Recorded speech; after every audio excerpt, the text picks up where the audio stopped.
আল্লাহর কাছে জিলহজ মাসের প্রথম 10 দিনের নেক আমল যত বেশি প্রিয়, অন্য কোনো আমল এত বেশি প্রিয় না।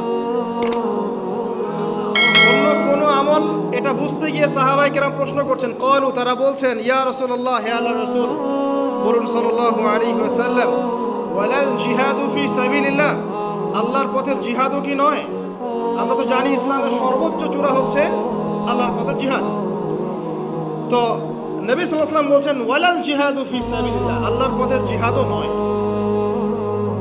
আল্লাহর পথের জিহাদও নয়, ইল্লা, তবে ওই ব্যক্তির কথা ভিন্ন, রাজুলুন খারাজা বিনাফসিহি ওয়া মালিহি ফালাম ইয়ারজি' মিন যালিকা বিশাই, কোন একজন ব্যক্তি যে তার জান এবং তার মাল নিয়ে আল্লাহর পথে বেরিয়ে গেছে, তারপরে কোনো কিছু নিয়ে সে ফিরে আসতে পারে নাই, মানে সে শহীদ হয়ে গেছে, এই ব্যক্তির কথা ভিন্ন।